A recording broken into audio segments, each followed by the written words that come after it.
Hello YouTube and welcome back to Let's Play Dungeon Defenders. This is another one of my less favorite stages. Again, not really because it's a bad design or anything, but just it doesn't fit my play style, I guess. You can look at the map, and this area is kind of separated into 3, maybe 4 areas. One good tip, at least in my opinion, if you're playing the Squire as a builder, always start off with the spike blockades rather than trying to build a bunch of harpoon turrets first, because you're more likely going to be able to put a bunch of spike blockades and then fit in some harpoon turrets rather than be able to fit all your harpoon turrets and then fit in some spike blockades, if that makes sense. And especially if you're playing solo, spike blockades are a little bit more important than harpoon turrets, because even if the spike blockades can't kill the enemies entirely, it'll always stop them long enough for you to be able to go in and kill them. So it's better to stop your enemies first or it's better to stop all the enemies rather than kill some of them, because you can always go in and kill them yourself. But then second or third round you should have enough mana for all the harpoon turrets.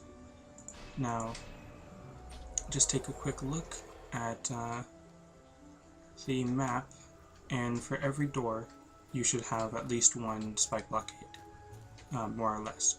Let's see. So here, the enemies will be coming out of this door and then following up this path. Now, something that's different from this tower defense game and a lot of other tower defense games I've played is that the enemies will be drawn towards your spike blockade. So I don't think any enemies ever go up this way, even though you can walk up this way. But just because the spike blockade's here and then there's just path to walk by here, the enemies will always stop and attack the spike blockade.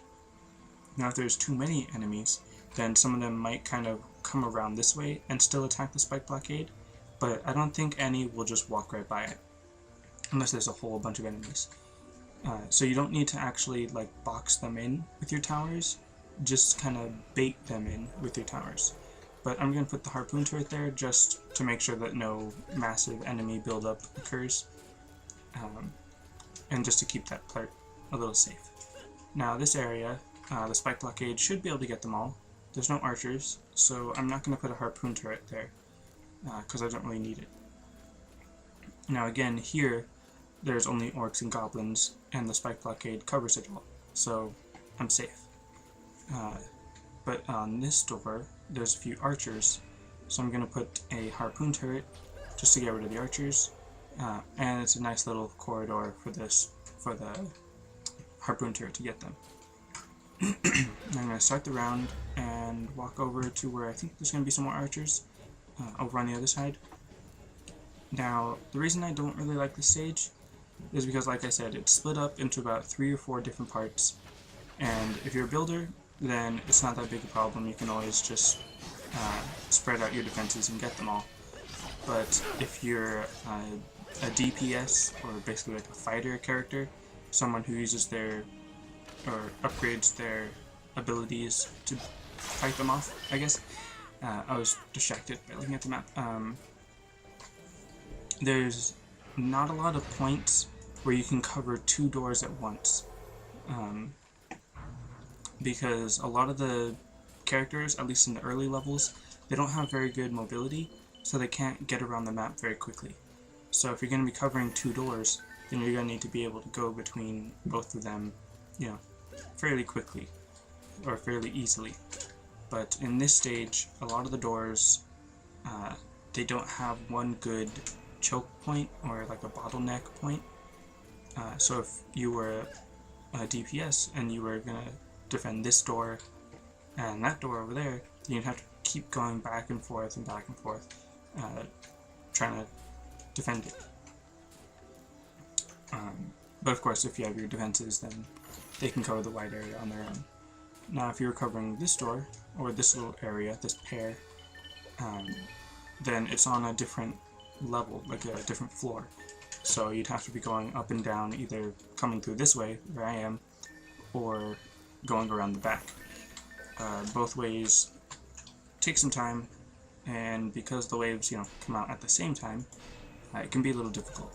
I'm sure some people can do it if they have a high enough hero speed, but generally it's a little more difficult.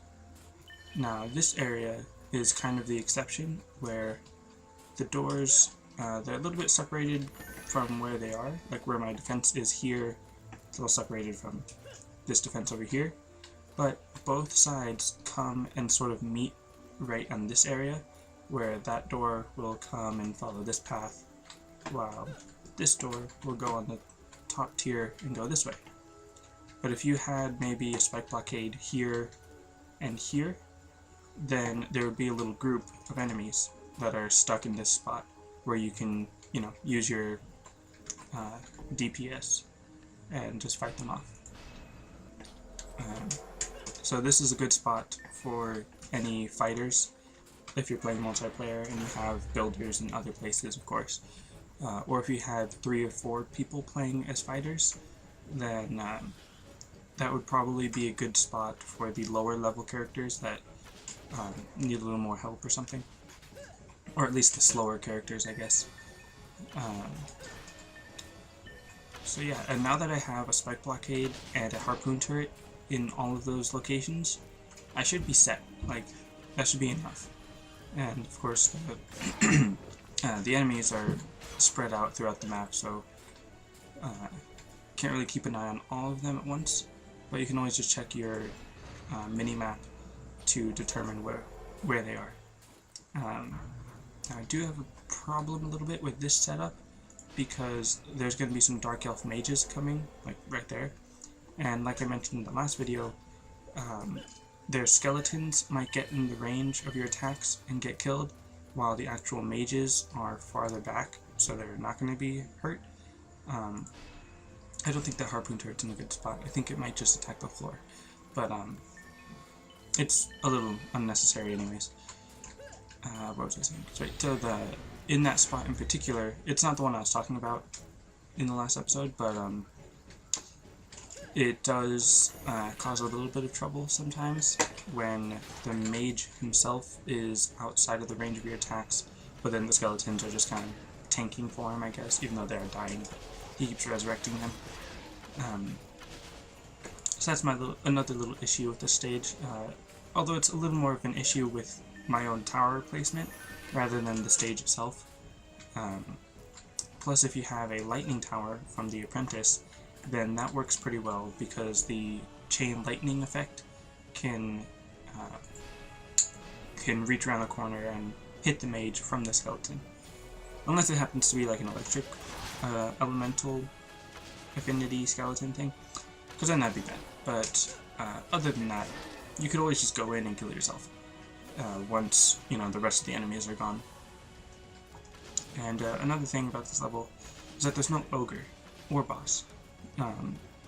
So in the final wave, instead of throwing in an ogre to give you an extra challenge, it'll just be stronger enemies, like even stronger than they were before.